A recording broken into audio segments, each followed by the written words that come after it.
Good day mga utod ko dala kay Kristo. Sa liwat, ako gali inyo alagad, si Brother J.V. Akma, member sa Catholic Faith Defenders, Diocese of Bacolod. Kag, hari ko sa buong sa may Divine Mercy Shrine, diri sa may Barangay Talok, Siyudad, Zamboanga City. Season of Lent na naman mga utod ko. Sakop na naman ang simbahan sa pagpreparar sa sini nga Kwaresma. Kag hindi man malikayan, nga ang aton utod ng mga protestante, masako man sa pag-atake sa aton pagtulunan. Sana dira ang abstinence kag ang fasting. Nga ako nung kita nga mga Katoliko naga-abstinence kay hindi ko no bala sumala sa Biblia dira sa may unang Timoteo 4:3 nga ang mga tao nga nagadumili sa pag-aos ng karne iya sa yawa. Kita bala ini mga utod ko dira kay Kristo, kita bala ini nga mga Katoliko? Hindi gid. Kamo na nga ito pag-istoryahan sa siling nga adlaw.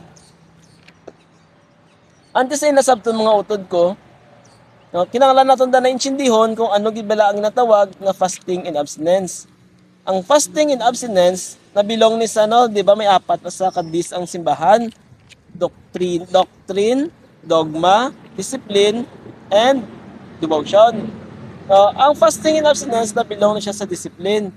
Kag ato mabasa ini sa Catechism of the Catholic Church nga diri sa may paragraph 2043 nga we Catholics should observe fasting and abstinence. Ano ni sa ang fasting? Ang fasting amo ni sa nga di ba 3 times a day taga kaon. Imbis nga 3 full meal ang kaonon ta, isa na lang ka full meal kag ang duwa ginagmay na lang. Amo na siya natawag nga fasting. Kag para lamang ini sa nagaedad 18 hasta sa 59 anyos. Ano naman ang abstinence? Ang abstinence amo ni sa ang paglikay sa pagkaon sang karne sugod sa Miyerkules di Badles sa pagbadles pala sa aton hasta sa Biyernes Santo. Kag sa kada Biyernes na sa kada Biyernes hasta sa Biyernes Santo amo na sa maglikaw kita sa pagkaon sang karne. Bosilingong kay nagadumili na kita sa pagkaon sang karne kita nang yawa. Hindi gid mga utod ko. Aton tandaan nga dira sa unang Timoteo 4:3, hindi iya kita nga mga Katoliko nga tumo dira. No kinaya abstinence na iya sa paglikaw no. Para man madisiplina man nato ng aton nga kaugalingon sa paglikaw sa mga pangkalibutanon. No, practice na saya. Kita balay na, hindi gid. Dira sa may unang Timoteo 4:3, may ginatumod na daya si San Pablo. Amo na daang mga Gnostic o mga ascetic nga natawag, sila na mga tao nga nagatudlo nga magkaon nga kunong karne iya ka na sa yawa. Pero wala kita na nagatudlo kay Lent ang taya practice niya sa atong disiplina. Di ba? Iniya mga tao may alay kaya doktrina ya may kilala iko yung religion nga nagatudlo nga kung magkaon ka kunong dinuguan, makasala ka na. No, ano ayan ang religion? Kabalo na ka mo na kung ano na. Di ba mga utod ko? Amo na siya nga mga religion na ang iya siyawa ang nagatudlo nga kinahanglan utang ka kay sala gina sa kumagaango sang karne no sala gina kumagaango diluguan ano ni sa ayhan no di ba mga utod ko sa mo na sa nga atong bantayan sa fasting nga ginatawag naman niya tugay na ini gina-practice sa mga sulugoon sa Dios. Kung aton basahon ang Esther chapter 4 verse 15 to 6 si Esther nagfasting para kaluyan sa sang Ginoo.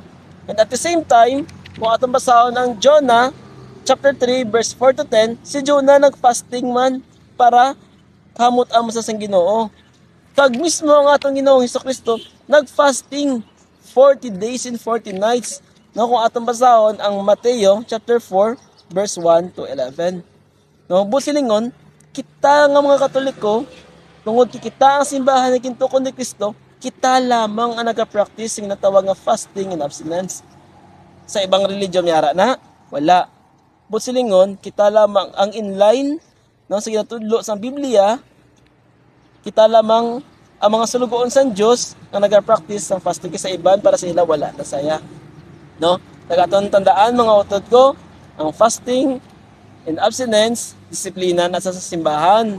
No? Wala kita nagadumili sa pagkaos ng karne, pwede kayo makakaos ng karne, pero luwas lamang sa Miyerkules di Badles, kada Biyernes hasta sa Biyernes Santo. No, hindi kita ya ang bawal sa Biblia mo na nagadumili sa pagkaon sa tinaguan.